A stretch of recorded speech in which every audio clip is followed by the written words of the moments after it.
Olá, eu sou o Carlos e aqui nós estudamos a Bíblia. Veremos hoje, no Evangelho de Mateus, no capítulo 16, um momento que é o que nós chamamos de um divisor de águas.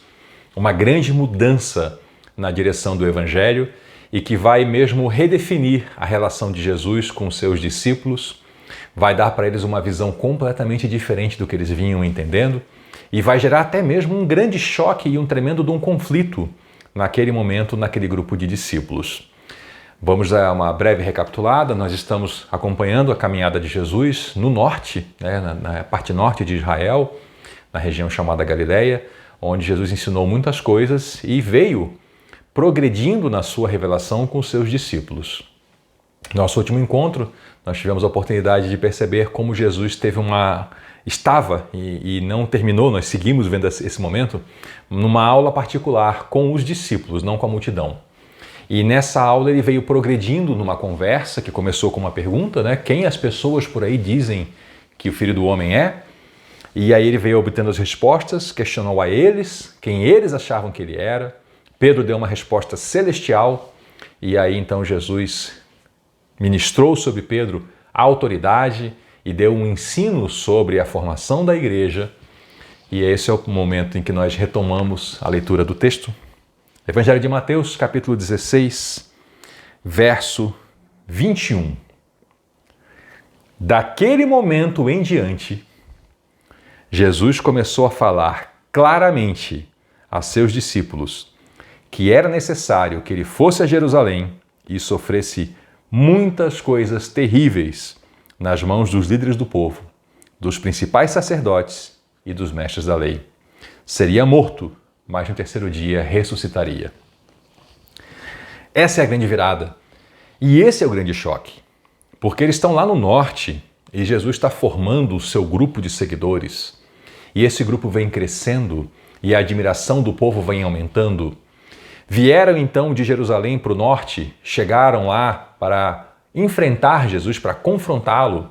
Vieram líderes do povo, vieram escribas, copistas da lei, são chamados mestres da lei. Vieram os grandes e inteligentes e sábios e poderosos fariseus. Vieram os saduceus das famílias dos sacerdotes. Todos esses tiveram embates com Jesus e nesses embates eles saíram derrotados, porque eles não buscavam se unir a Jesus no propósito de andar com Deus, mas buscavam derrotar Jesus para terem a supremacia, que nesse caso era a supremacia contra Deus. Então vai se formando um corpo de pensamento nos discípulos de vitória, de crescimento. Já são multidões que seguem a Jesus.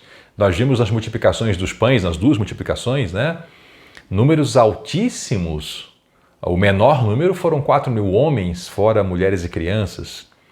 E aí então vem essa declaração fortíssima que nós vimos no nosso encontro passado, de que Jesus é o escolhido de Deus e ele proibiu aos discípulos que espalhassem essa verdade, não era hora ainda. Então todo esse pensamento e esse sentimento vai confluindo para o momento em que ele quebra muitas expectativas e fala que tudo vai mudar. Porque ele vai sair daquela região onde eles estão sendo, digamos assim, vitoriosos. Ele vai caminhar para a capital, mas não vai levar as multidões para tomar a capital. Ele não vai chegar lá com o seu exército, com seus discípulos, com as multidões que o seguem. Não vai chegar lá com os aliados romanos. Lembramos que houveram pessoas dos invasores romanos que se prostraram diante de Jesus, que o reconheceram como o Messias. Não. Ele vai a Jerusalém para sofrer. Sofrer muitas coisas terríveis nas mãos daqueles que ali aparentemente foram derrotados por ele nos discursos. Aqueles que os discípulos olhavam como os perdedores dos embates. Jesus falou, eu vou para lá para sofrer na mão dessas pessoas e sofrer coisas terríveis. E ele falou que essas pessoas o matariam, que ele estava voluntariamente caminhando para Jerusalém e que ele seria assassinado, mas que no terceiro dia ele ressuscitaria. Isso é o que nós chamamos de um balde de água fria nas expectativas messiânicas daquele grupo. Aquele grupo, e como muitos ainda esperam hoje, esperavam um Messias guerreiro, o príncipe dos exércitos, aquele que vinha com poder e arrasava com tudo. E eles ouviram que Jesus estava indo e ele se entregaria na mão daqueles inimigos, daqueles que se faziam inimigos dele, e que ele morreria. E também que ele ressuscitaria. Pedro, que havia acabado de ser investido em autoridade, de receber palavras de grande ânimo e palavras de grande confiança de Jesus, ele fez uma coisa que dentro desse contexto de discipulado é só um absurdo total. Um discípulo jamais faria isso com o seu mestre, qualquer discípulo com qualquer mestre judeu lá naquela região. Vamos lembrar que Mateus, esse escritor aqui, era um judeu, era um dos 12 apóstolos, estava presente nessa cena. Mas ele escreveu esse livro para a primeira igreja, que era formada por judeus. Então as pessoas conheciam esse contexto, conheciam a dinâmica do discipulado, conheciam as práticas entre mestre e aluno. O que Pedro fez? Ele chamou Jesus à parte e repreendeu o mestre. Isso é impensável que um discípulo faça. Ainda mais impensável, um discípulo do próprio Jesus. Nós não sabemos por que Pedro fez isso, mas ele partiu daquele momento de sublime revelação sobre quem era Jesus para um momento de perda da cabeça, onde ele chama Jesus à parte e começa a repreender o próprio Jesus, dizendo: jamais, Senhor, jamais, isso nunca lhe acontecerá. Ele estava negando tudo o que Jesus estava dizendo que ia fazer. Ele estava repreendendo Jesus, dizendo: não, você não vai fazer isso. Pedro tomou a frente, se colocou acima do mestre, se colocou como maior do que Jesus e deu ordens para Jesus. Jamais, você não vai fazer isso. Você consegue perceber a gravidade disso? Por isso é importante que você perceba essa gravidade para que você entenda o que vem a seguir. Jesus então olhou para Pedro e disse, eu vou usar aqui não o português da Bíblia, mas o português cotidiano nosso: sai, diabo, sai, demônio. Foi isso que Jesus disse. Afaste-se de mim, Satanás. Você é uma pedra de tropeço para mim. Lembra Pedro, a pedra? Pedro, a rocha, edificar a igreja sobre a rocha, agora é Pedro, pedra de tropeço. Você é aquilo que derruba. Você é o inimigo, Satanás. Saia, Pedro.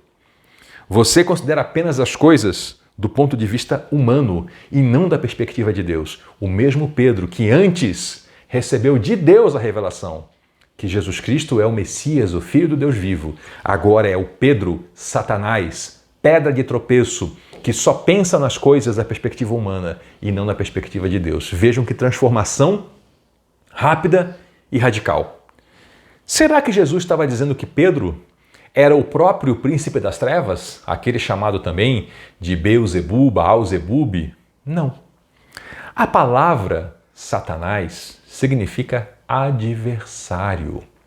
Vamos lembrar que o diabo não tem nome. Até o termo diabo não é nome. Significa acusador. Beelzebu vem de Baal-zebub, senhor das moscas. Lúcifer, que é um termo que não aparece na Bíblia, é aquele que traz a luz, porque a Bíblia fala que ele se disfarça de anjo de luz. Então, não caia no erro de achar que Jesus se referiu a Pedro como sendo Pedro o próprio príncipe das trevas, ou ainda Pedro possuído por algum demônio. Não. Ele está dizendo que Pedro é adversário nesse momento. Por quê? Porque tenta impedir o cumprimento do ministério de Jesus Cristo. Ele veio sim para ensinar, só que além de ensinar, ele veio para salvar. E como que ele salvou? Ele morreu no nosso lugar. Se Jesus não morresse no nosso lugar, não haveria salvação, não haveria perdão dos pecados. E era isso que Pedro estava tentando impedir. Pedro estava tentando impedir a salvação da humanidade e o perdão dos pecados, porque ele não estava vendo as coisas da perspectiva de Deus. Ele via da perspectiva humana. O meu chefe, o meu líder não pode morrer, não pode ser um derrotado, ele não pode cair na mão dos principais lá de Jerusalém, ele tem que ir lá e vencê-los. Essa é a perspectiva humana. Então Pedro estava tentando impedir o cumprimento de um plano de Deus que foi revelado desde o Gênesis e que se estende por toda a Bíblia até o Apocalipse. Por isso que ele foi tratado como inimigo. Eu imagino que a partir disso, Pedro se recolheu e passou a ter um pouco mais de cuidado com o que falava, porque foi um discurso duríssimo de Jesus, uma repreensão das mais severas, porque Pedro tentou impedir Jesus de cumprir a missão que ele veio à Terra para cumprir. Muito obrigado por nos acompanhar, muito obrigado por estar nesse canal, vendo nossos vídeos e incentivando. Leia sua Bíblia, tenha a prática de conhecer as Escrituras Sagradas. Também aproveite para se inscrever no nosso canal, ativar o sininho, deixar o seu joinha, compartilhar esse material e comentar também sobre a sua experiência das Escrituras. Muito obrigado por nos acompanhar até aqui. Volte na próxima, vamos então concluir o capítulo 16 do Evangelho de Mateus. E eu sou o Carlos. E aqui nós estudamos a Bíblia. Até a próxima.